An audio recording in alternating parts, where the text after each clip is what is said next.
सिर्फ एक पृथ्वी। 5 जून 1972 को दुनिया के 119 देश प्रकृति को बचाने और पर्यावरण संरक्षण की भावना के साथ एकजुट हुए और पहला विश्व पर्यावरण दिवस मनाया गया। आज 50 साल बाद तमाम चिंताओं, सवालों, वादों, कयासों और चुनौतियों के साथ हम कहां खड़े हैं। नमस्कार, मैं हूं आपके साथ अमृता चौरसिया और इस मुद्दे पर बातचीत करने के लिए प्रकृति संरक्षण, पर्यावरण संरक्षण से जुड़ी चिंताओं और भारत की रणनीति पर बात करने के लिए मेरे साथ मौजूद हैं केंद्रीय मंत्री भूपेंद्र यादव जी। सर, बहुत स्वागत है आपका संसद टीवी में। प्रधानमंत्री ने पर्यावरण दिवस पर जो बात की है, जो मूल मंत्र दुनिया को दिया है लाइफ का, लाइफ फॉर एनवायरनमेंट, उन्होंने मिट्टी की सेहत पर बात की है। जो मंत्र उन्होंने कल दिया, मैं चाहूँगी इस पर आप इस पे फोकस डालें कि क्या संदेश था इस मंत्र के माध्यम से। पिछले कॉप में, जो कॉप 26 ग्लासगो में हुआ था, उसमें भारत के पंचामृत की घोषणा करते हुए प्रधानमंत्री जी ने एनवायरनमेंट फ्रेंडली लाइफस्टाइल पे जोर दिया। 1972 से लेकर 2022 तक दुनिया में पर्यावरण के विषय को चलते हुए 50 वर्ष हो गए हैं। इस 50 वर्षों में दुनिया ने अनेक तरह की तरक्की करी। हम डिजिटलाइजेशन के एक युग में आए हैं। तकनीकी में भी बहुत तरक्की हुई है, अनेकों क्षेत्रों में तरक्की हुई है, लेकिन कंजम्पशन बढ़ा है। और जिस प्रकार का कंजम्पशन और जिस प्रकार की आवश्यकताएं बढ़ रही हैं, वो एक पृथ्वी से काम नहीं चल सकता। ऐसे में अगर दुनिया में सबको क्लाइमेट जस्टिस देना है, अगर दुनिया में सबको सम्मानपूर्वक जीवन जीना है, जिसको हम नॉर्थ और साउथ की बात करते हैं, अगर सबको समान विकास करना है, और धरती के जो 3 बड़े संकट हैं, पहला जलवायु परिवर्तन का, धरती का तापमान बढ़ने का, दूसरा डेजर्टिफिकेशन का और तीसरा बायोडायवर्सिटी का, तो हमको नई तकनीक के साथ ट्रेडिशनल नॉलेज को लेते हुए आपस में तकनीकी का बंटवारा करके ऐसी जीवन पद्धति को अपनाना होगा जो न केवल पर्यावरण के अनुकूल हो, सबको सम्मानपूर्वक जीवन भी दे सके जी। और इसलिए माननीय प्रधानमंत्री जी ने लाइफ का जो ग्लोबल कॉल दिया है, उसमें दुनिया के सभी एकेडमिक लोगों को, पॉलिसी मेकर्स को, रिसर्चर को, नौजवानों को, इंस्टीट्यूशंस को यह आह्वान किया है कि लाइफ को लेकर के जो दुनिया में परंपराएं चल रही हैं, ट्रेडिशनल ज्ञान है, नया इनोवेशन है, सब मिलकर आने वाले समय में किस प्रकार के उपायों को अपना सकते हैं जो माइंडफुल कंजम्पशन पर आधारित होंगे जी। माइंडफुल कंजम्पशन ये भारत की जीवन पद्धति भी रही है, जिसको प्रधानमंत्री जी ने लाइफ के ग्लोबल कॉल के माध्यम से दिया है जी। बिल्कुल सर, आपने एक बार कहा था कि कॉप जो है वो एक कमिटमेंट है। मैं आपसे समझना चाहूँगी कि 2015 का पेरिस एग्रीमेंट हो या ग्लासगो कॉप 26, ये अंतर्राष्ट्रीय सम्मेलन, इनका क्या हासिल रहा और इस कमिटमेंट में जो विश्व बिरादरी है अभी किस पायदान पर है? देखिए, दुनिया में 1972 में स्टॉकहोम होने के बाद 1992 में UNFCCC की स्थापना हुई, United nation forum for climate change. ये जो UNFCCC है, इसका हर साल दुनिया के वैश्विक मंच पे सभी दुनिया के देश इकट्ठे होते हैं और कुल मिलाकर के किस प्रकार से दुनिया में पर्यावरणीय विषयों पर पॉलिसी मेकिंग किया जाए, इस पे चर्चा करते हैं। 2015 का पेरिस एग्रीमेंट एक बड़ा पड़ाव था। बड़ा पड़ाव इस मायने में था कि पूरी दुनिया ने एक CBDR के प्रिंसिपल को माना, कॉमन बट डिफरेंशिएटेड रिस्पॉन्सिबिलिटी, कि अपने अपने देशों की आवश्यकताओं के हिसाब से पर्यावरण की नीतियां बनाते समय हम सबका एक समान लक्ष्य होना चाहिए कि जलवायु परिवर्तन पे हम संयुक्त लड़ाई लड़ सकें। और इसलिए हर देश को कहा गया कि वो अपने अपने NDCs को डिक्लेयर करें, अपने राष्ट्रीय लक्ष्यों को करें। भारत दुनिया के उन चुनिंदा देशों में है जिन्होंने 2015 में कहा था कि हम अपनी ऊर्जा उत्पादन का 40% रिन्यूएबल पे ले जाएंगे, और भारत ने लक्ष्य 9 साल पहले ही प्राप्त किया जी। 2021 का जब कॉप हुआ तो ये तय किया कि NDCs के साथ साथ हर देश नेट जीरो पे कब आएगा उसके भी लक्ष्य को तय करें, और भारत ने 2070 का लक्ष्य दिया है। प्रधानमंत्री जी ने जो 5 पंचामृत कहे हैं उसमें से प्रमुख 500 गीगावाट बिजली का उत्पादन। हालांकि भारत ने जो पेरिस में कॉप हुआ था उसमें भी 175 गीगावाट का कहा था, आज भारत 150 गीगावाट की क्षमता को प्राप्त कर चुका है। अब एक एम्बिशियस लक्ष्य हम लोगों ने तय किया है, और 2030 तक जो कार्बन उत्सर्जन 1 गीगाटन हो सकता था, भारत उस प्रकार की पर्यावरण अनुकूलन नई तकनीक और पद्धतियों को अपना रहा है, जिसके कारण वो 2030 में 1 गीगाटन जो बिजली अतिरिक्त कार्बन का एमिशन करता वो कम करेगा। तो भारत के पंचामृत ने दुनिया को एक लक्ष्य भी दिया है। इसके साथ ही साथ अगर आप देखेंगे तो भारत ने एक्शन ओरिएंटेड फोरम्स का भी गठन किया है। भारत ने यूके के साथ मिलकर coalition for disaster resilience infrastructure CDRI का गठन किया है। भारत ने फ्रांस के साथ मिलकर के इंटरनेशनल सोलर अलायंस बनाया, आज उसका मुख्यालय भारत में है। दुनिया के 106 देश उसके सदस्य बने हैं, और उसके साथ ही साथ ग्लासगो में 1 सन 1 वर्ल्ड और 1 ग्रिड की बात भी कही गई।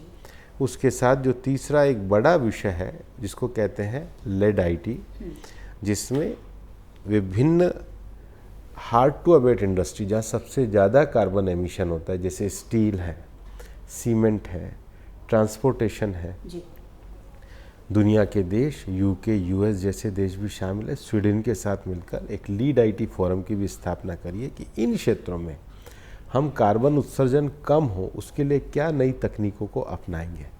और अभी जब मैं स्टॉकहोम में गया था तो भारत ने उसको को-चेयर किया था, और बड़े इनोवेटिव आइडियाज़ आए और एक सेल्फ डिक्लेरेशन आया कि हम उत्पादन के साथ साथ कार्बन उत्सर्जन को किस प्रकार से कम कर सकते हैं। तो ये इन सारे सम्मेलनों की उपलब्धि, और हर वर्ष सम्मेलन एक लक्ष्य को लेकर के आगे बढ़ता है।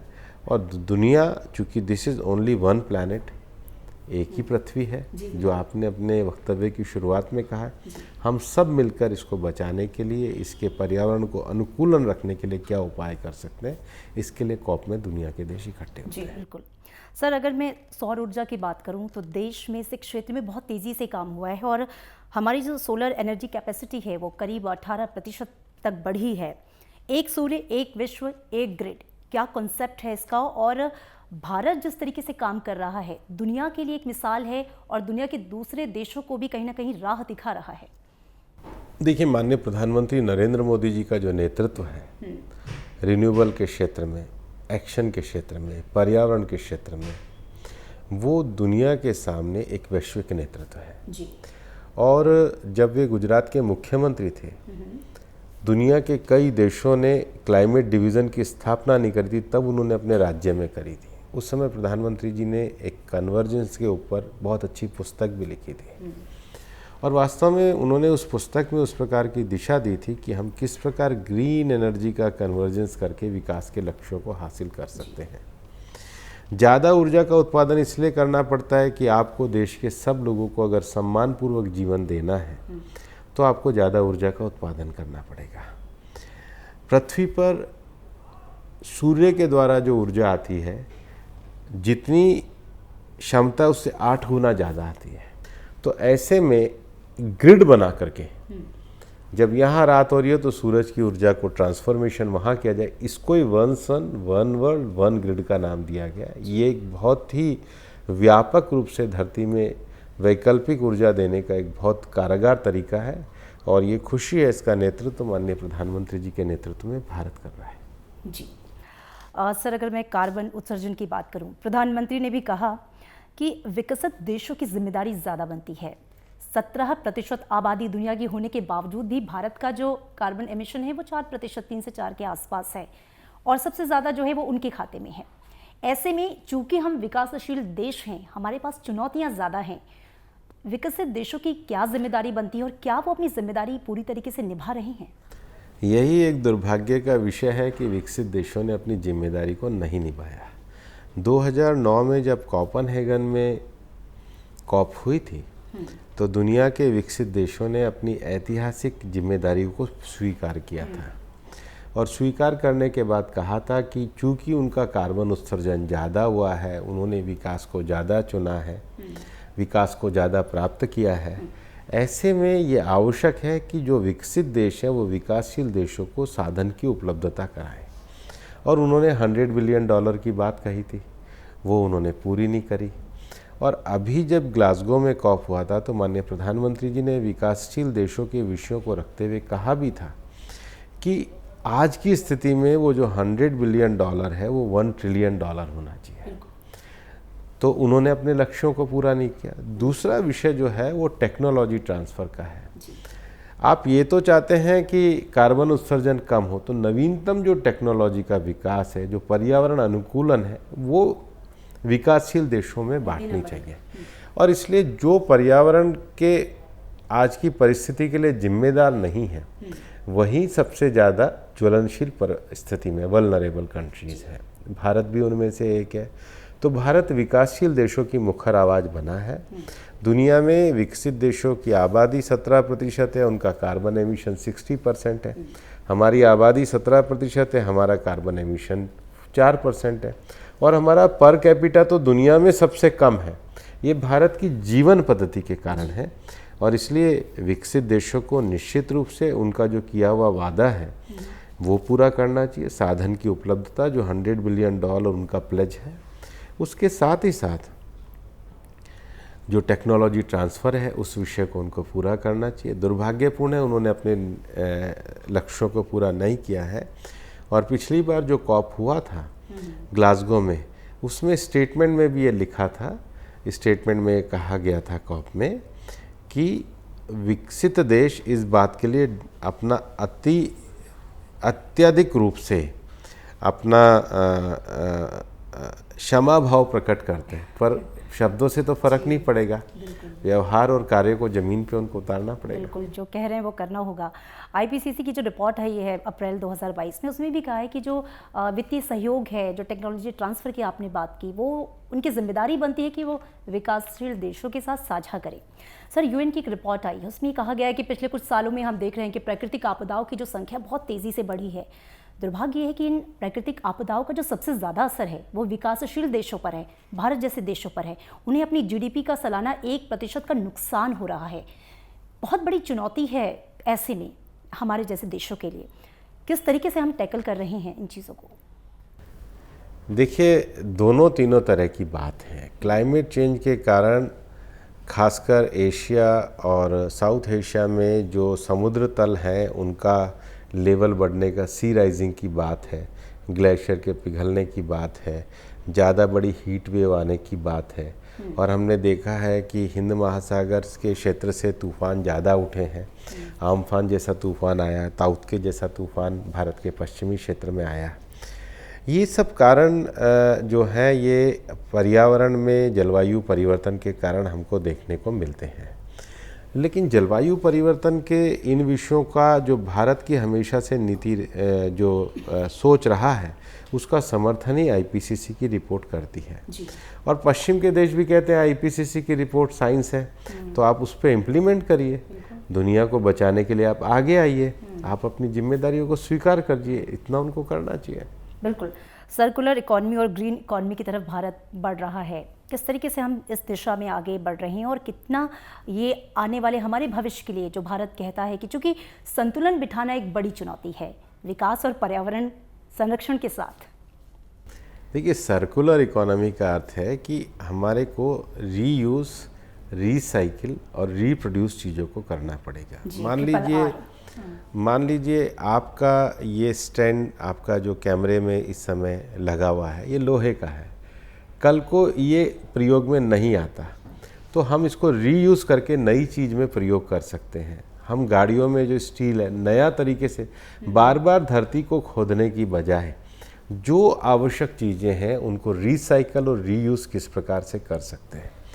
तो सर्कुलर इकोनॉमी एक बड़ी आवश्यकता है। दूसरा, इसलिए हमारी मिनिस्ट्री के द्वारा सर्कुलर इकोनॉमी को लेकर के नए गाइडलाइन और प्रिंसिपल लागू किए गए हैं। अभी अगर आप देखोगे कि ये जो हम बैटरी वगैरह का भी यूज़ करते हैं, अगर सभी लोग इन बैटरी का यूज़ करके इनको फेंकने लग जाएं तो फिर एक समस्या आ जाएगी कि इन बैटरियों को कौन इकट्ठा करेगा, इनका अंबार लग जाएगा।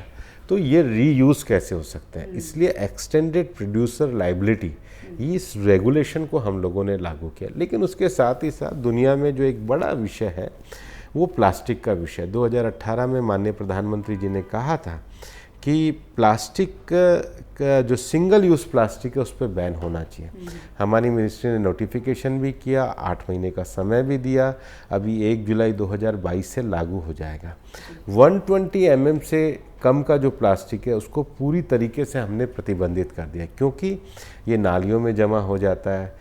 इसके कारण फ्लड के समय में नालियाँ रुक जाती हैं, सीवरेज रुक जाता है, शहरों में पॉल्यूशन होता है, जानवर इसको खाते हैं और इसके अनेक दुष्परिणाम हमको पर्यावरण के रूप में दिखते हैं।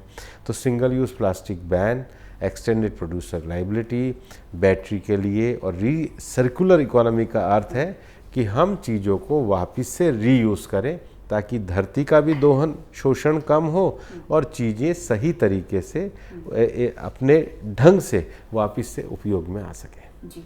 केंद्रीय मंत्री भूपेंद्र यादव जी के साथ हमारी बातचीत जारी है, लेकिन यहाँ पर रुकेंगे एक छोटे से ब्रेक के लिए।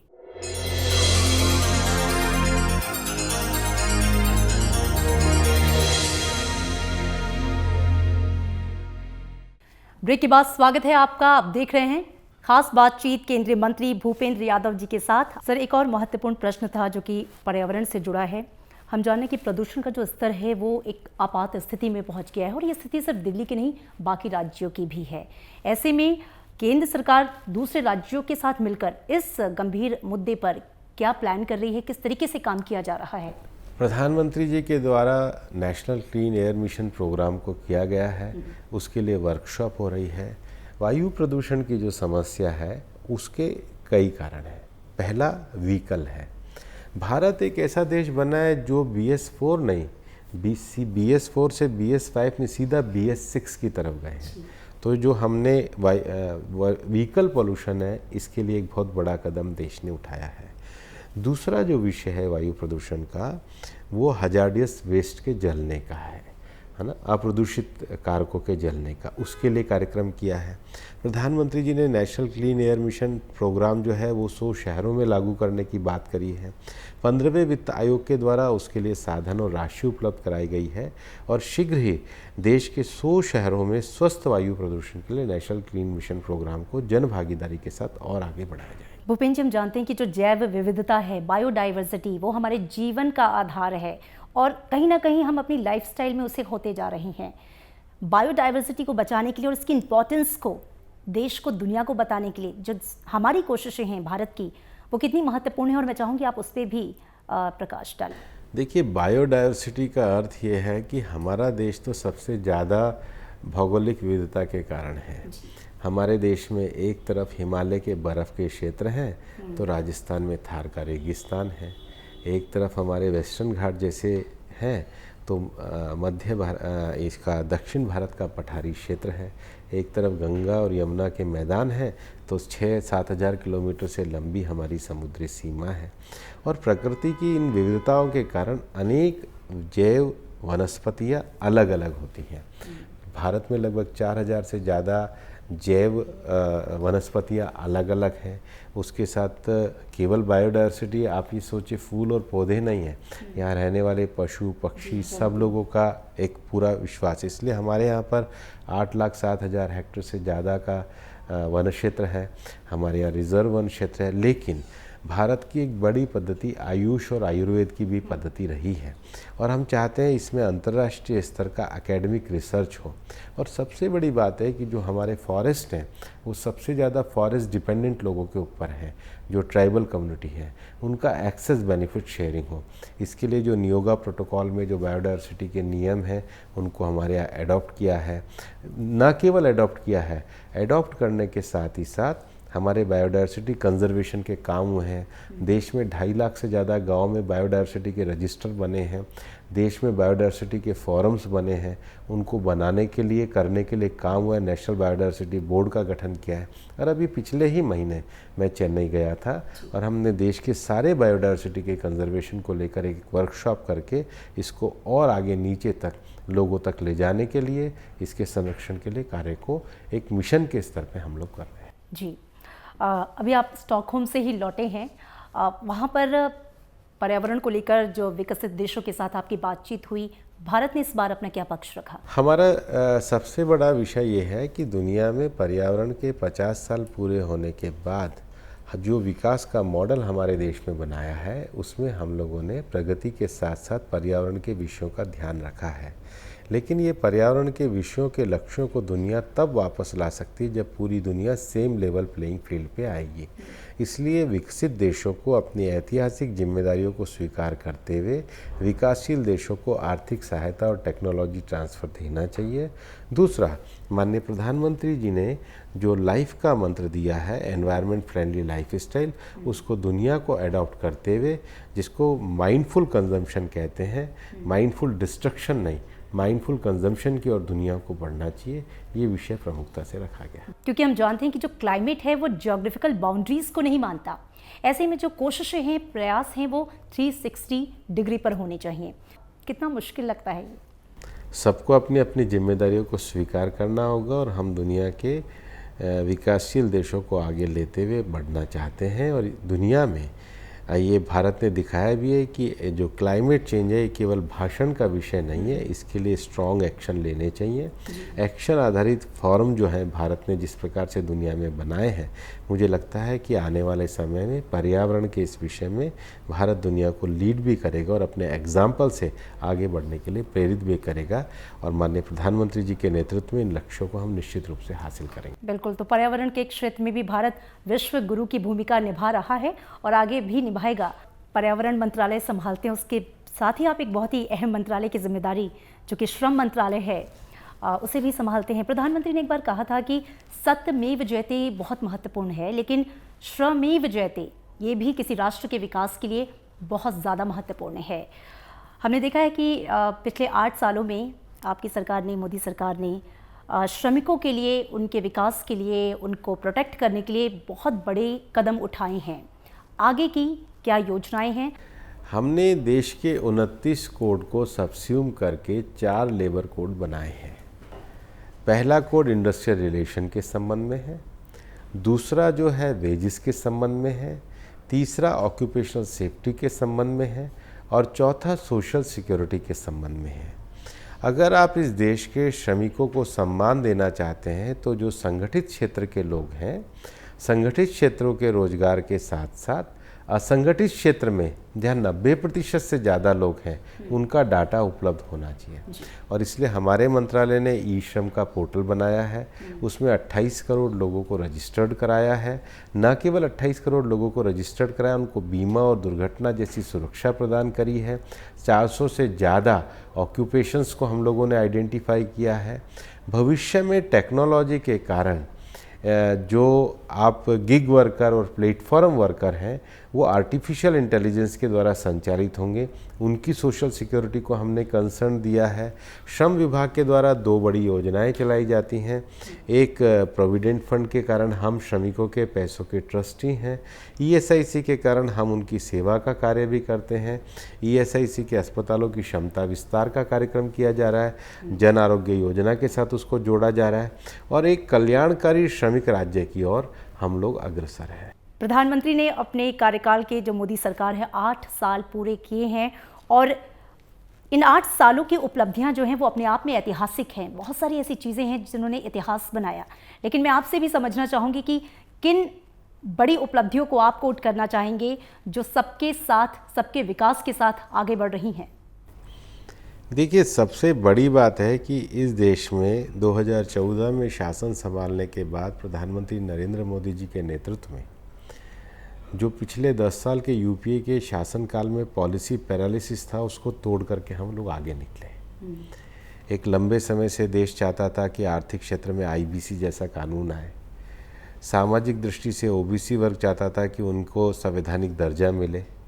आर्थिक रूप से पिछड़े वर्ग के लोगों को लगता था कि उनको भी आगे बढ़ने का अवसर मिले, उनको 10% आरक्षण जैसा विषय था।